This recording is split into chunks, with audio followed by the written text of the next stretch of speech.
नारायण नारायण।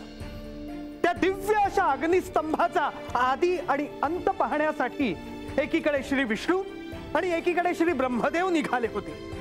खूप प्रयत्न करूनही त्यांना त्या अग्निस्तंभाचा उगम आणि अंत काही सापडेना।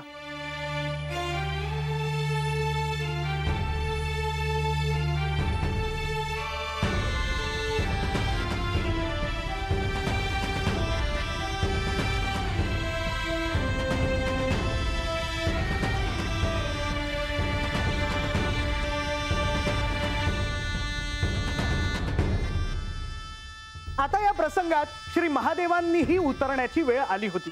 प्रकट झालेला तो अग्नीचा स्तंभ हा खऱ्या अर्थाने श्री महादेवांनीच उत्पन्न केला होता। या कथेचे कथन करत असताना प्रत्यक्ष श्री विष्णू इथे आहेत। त्यांना मी हे विचारू इच्छितो की हे नेमके काय होते आणि का।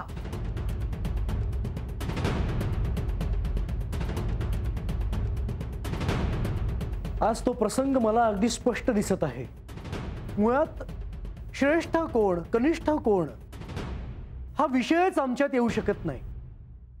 भविष्यात शिवशक्तीच्या मिलनासाठी सतीजन्माचं जे प्रयोजन होतं त्यात शिवभक्ती महत्वाची आहे हे कळावं म्हणून तर हे सर्व सुरू होतं। हो ना देवा? आपण अगदी योग्य तेच बोलला।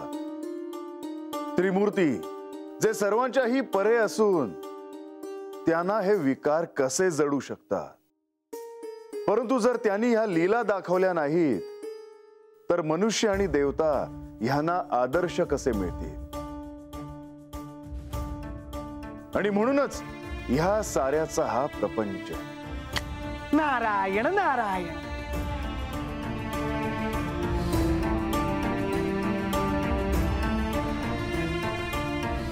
यावं माधवा यावं, तुम्ही चिंतित दिसत आहात। स्वाभाविक आहे। मी अगदी पाताळापर्यंत जाऊन या अग्निस्तंभाचा अंत शोधण्याचा प्रयत्न केला, परंतु नाही। असं वाटत आहे की सारं त्रैलोक्यच या अग्निस्तंभाने व्यापलं आहे। हे मात्र सत्य बोललात माधवा। हा अग्निस्तंभ खरोखरीच दिव्य आहे। याचा उगम आणि अंत शोधून काढणं खरोखरच कठीण आहे। त्यासाठी श्रेष्ठत्वाचीच आवश्यकता आहे। याचा अर्थ असाच आहे की मी अदिव्य अशा अग्निस्तंभाचा उगम पाहून आलोय। तुम्ही खरं सांगत आहात का ब्रह्मदेव? होय, हे सत्य आहे। वाटेत भेटलेल्या केवड्याला सुद्धा तुम्ही हे विचारू शकता। म्हणजे आपण श्रेष्ठ आहात? म्हणजे तुम्हाला माझे श्रेष्ठत्व आता मान्य करावे लागेल। मला मान्य आहे।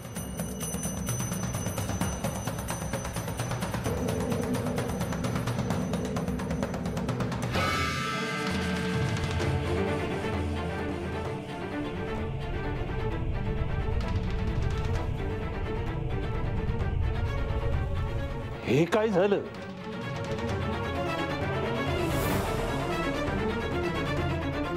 श्री महादेव, श्री महादेवा, आपण?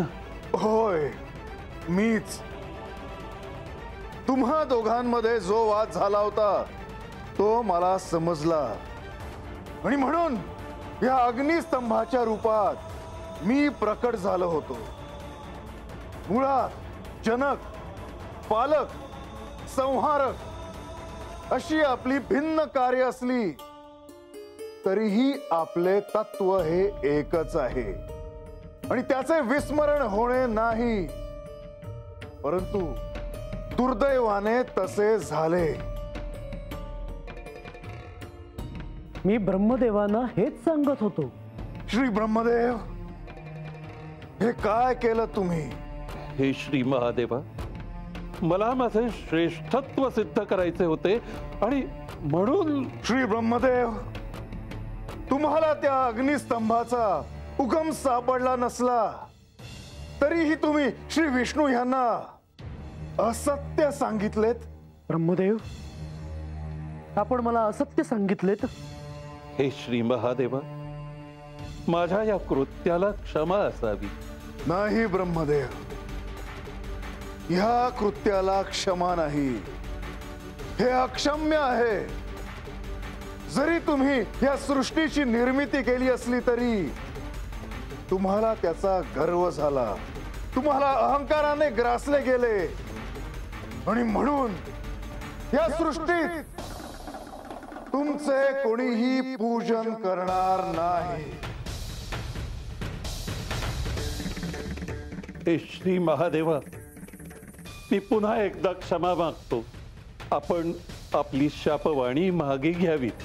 नाही ब्रह्मदेव, ते होणे आता शक्य नाही. तुमच्या गर्वामुळे हे सर्व झाले आहे. तेव्हा ह्या अपराधा केवढ्याच्या फुलाने तुम्हाला सहाय्य केले आहे आणि म्हणून केवढ्याच्या फुलाला माझ्या पूजनात कधीही स्थान असणार नाही. नारायण नारायण. आणि अशा प्रकारे श्री ब्रह्मदेवांना त्यांच्या अहंकारामुळे श्री महादेवांच्या क्रोधाला सामोरे जावे लागले. ही घटना म्हटली तर साधी आणि म्हटली तर विशेष अशी आहे. हे असं घडण्यामागे जी कारणं होती ती श्री खंडेरायांनी बानूला जी कथा सांगितली होती त्याच्याशी देखील निगडित होती.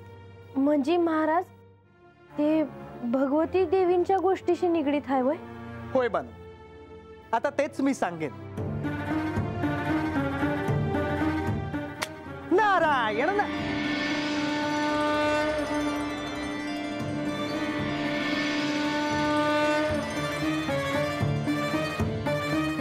नारायण नारायण. देवा, सूर्यास्त झाला. हे आख्यान थांबवण्याची अनुमती असावी. मुनिवर, आता ह्या पुढील आख्यानात तुम्ही ही कथा सांगावी. जशी आपली आज्ञा प्रभू. सदानंद सदानंद सदानंद सदानंद सदानंद सदानंद सदानंद सदानंद सदानंद सदानंद सदानंद सदानंद सदानंद सदानंद सदानंद सदानंद सदानंद.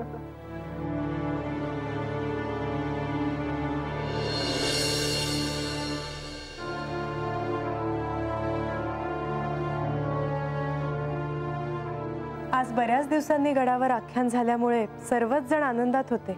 मुनिवरांनी जी कथा सांगितली ती कथा या क्षणी सांगणं मला महत्वाचं वाटलं. देवा, आपण श्रेष्ठत्वाच्या मुद्द्यावर बोलत आहात का? होय माधवा, वरवर वाटणारा हा मुद्दा अत्यंत महत्वाचा आहे. या साऱ्या सृष्टीत प्रत्येकाचे त्याचे त्याचे एक स्थान आहे. हाच सृष्टी चक्राचा नियम आहे आणि म्हणूनच तर हा समतोल राखला गेला आहे. होय देवा, परंतु बाणाईने तिच्या स्थानाचा विषय काढला तेव्हा मला आश्चर्यच वाटलं. माधवा, लक्ष्मी देवी, हा केवळ तिचा एकटीचाच निर्णय नाही आणि ह्यात तिची काहीच चूक नाही. मनुष्य जन्माचे नियम हे सर्वांना पाळावेच लागणार. परंतु आता मात्र बानूला ह्या कथानकातून पुरेसा बोध मिळाला असावा. निश्चितच. त्यावेळी श्री म्हाळसा देवींनी घेतलेली भूमिका अगदी योग्य होती. म्हाळसेच्या ह्या अशा वागण्याचे प्रयोजन कदाचित ह्या क्षणी बानूच्या ध्यानात येणार नाही. परंतु जेव्हा भविष्यात तिला हे कळेल की म्हाळसा तिच्या आत्मज्ञानासाठी प्रयत्नशील होती तेव्हा ती देखील भावुक होईल. खरं आहे. मला खात्री आहे अशा प्रकारे आख्यानातून एक एक गोष्ट कळता कळता बाणाई आत्मज्ञानाच्या मार्गावर शेवटच्या टप्प्यापर्यंत येऊन पोहोचेल. आणि या कृतयुगात म्हाळसा आणि बानू यांची पुन्हा नव्याने भेट होईल. खरंय तुमचं म्हणणं. आता ह्या पुढील आख्यानात बानूला निश्चितच तिच्या गतजन्माबद्दल अधिक जाणून घेता येईल.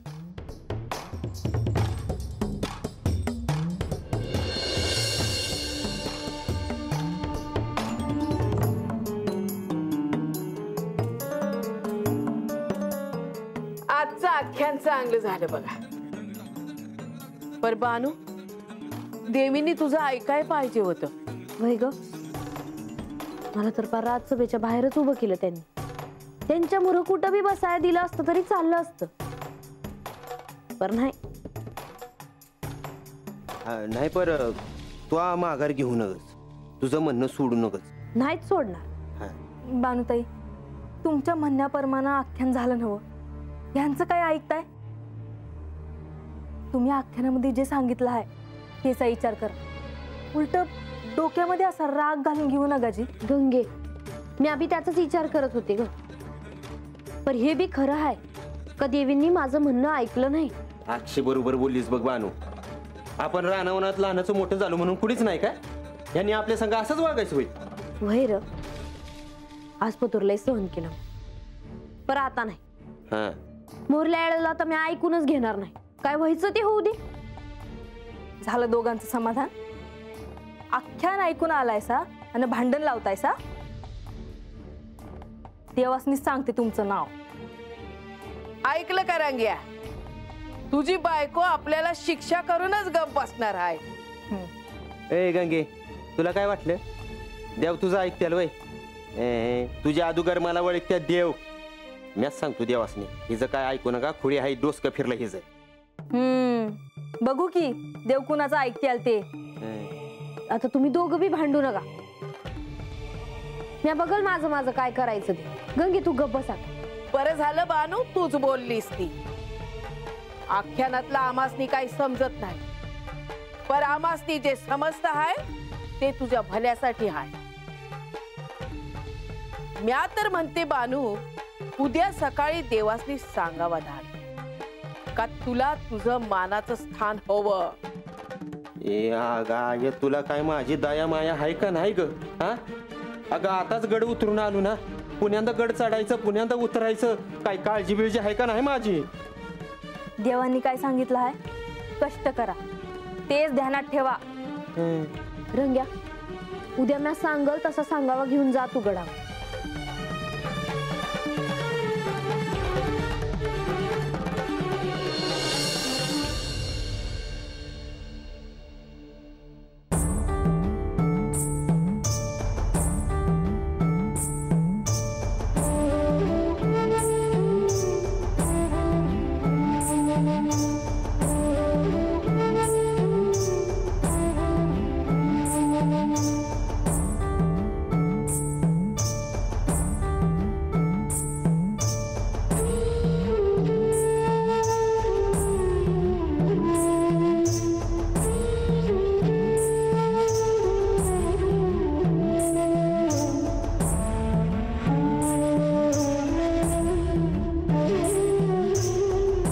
ज्याचे स्वप्न पाहिले ते तर पूर्ण झाले, जे हवे होते ते मिळाले.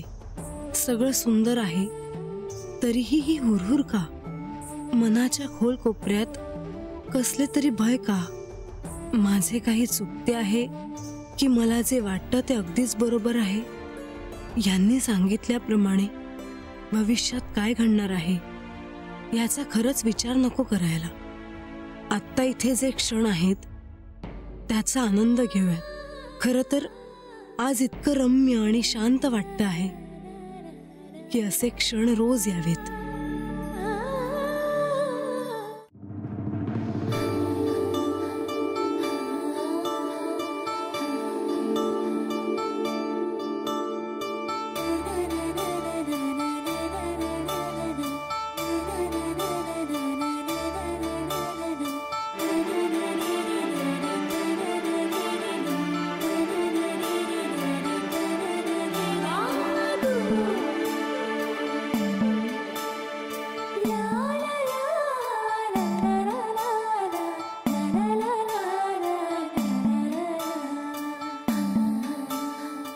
वाळसा, तुला सत्य कळले आहे हे ज्यांना ज्यांना समजले आहे ते सर्वजण आनंदित आहे. मी तर या क्षणाची फार काळ वाट पाहत होतो. आज तर मला ते प्रकर्षाने जाणवत आहे. आपला विवाह झाल्यापासून किंबहुना त्या आधीच मी कोण आहे हे मला कळावं त्याची तुम्ही प्रतीक्षा करत होता. आणि हे माझ्या आत्ता ध्यानात येत आहे. न जाणो कित्येक वर्ष आपण एकमेकाच्या सानिध्यात असूनही एक अनोळखी असल्याची भावना होती. हे सारं त्यावेळी माझ्यासाठी नवीन होतं. मी कोण आहे हा प्रश्न माझ्या ध्यानात देखील आला नव्हता. मला केवळ याचा आनंद होता की माझा विवाह माझ्या आराध्यांशी झाला आहे. आज का कुणास ठाऊक मला तो क्षण आठवला जेव्हा या शयन कक्षात माझ्या मनातल्या सगळ्या शंका दूर करण्यासाठी तुम्ही मला काहीतरी सांगितलं होतं. आठवतंय तुम्हाला? होय, तो क्षण अजूनही माझ्या स्मरणात आहे. माझ्या विवाहाच्या चिंतेत सगळे होते आणि एका क्षणी आपल्या विवाहाचा प्रस्ताव माझ्या समोर आला आणि मला त्या क्षणी हे जाणवले की मी महादेवांखेरीज कोणाशीही विवाह करू शकत नाही. त्यांच्याशिवाय मी दुसऱ्या कोणाचीही पत्नी होऊ शकत नाही. खंडेराय कोण, कुठले, हा प्रश्न मला त्यावेळी पडला होता. मग ज्यावेळी तुला कळाले की तुझा विवाह तुझ्या आराध्याशी होत आहे, त्या क्षणी तुला कोणतेही प्रश्न पडले नाहीत? खरं तर तेव्हा मला हा प्रश्न पडला होता, पण खरं तर त्यावेळी मी इतक्या आनंदात होते की हे सगळं का घडतंय याचा विचार मी केला नाही. मला आज कळत आहे की तुम्ही त्यावेळी असं का म्हणाला होतात की आपलं जन्मजन्मांतरीचं नातं आहे. माझा हे शिवशक्तीचे नाते आहे आणि हे असेच असणार. हे नाते जन्मजन्मांतरीचे आहे. तुम्ही जे म्हणाला होतात त्याचा अर्थ कळायला इतकी वर्ष उलटून गेली. म्हाळसा, आता वेळ आली आहे तुझ्यातल्या मूळ स्वरूपाला आठवण्याची. खर तर हे एकदम नाही होणार, परंतु ह्याची सुरुवात मात्र निश्चित होऊ शकते. तू कोण आहेस याचा शोध तू घ्यायला हवा. खर तर हे प्रत्येकालाच करायला हवं, परंतु तुझ्यासाठी अत्यंत महत्वाचं आहे. आणि मग तुला प्रश्न पडायला हवा की तू कोण आहेस.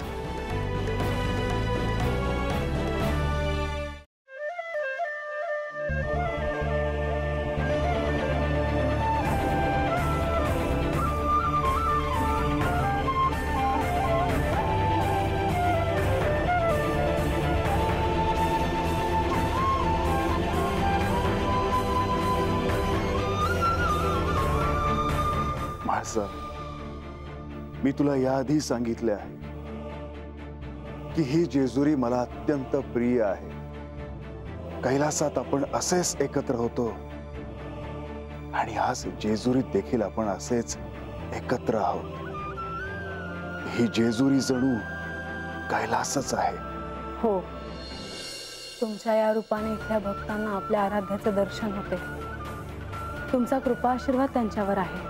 नाही म्हाळसा, केवळ माझाच नाही तर तुझा देखील कृपा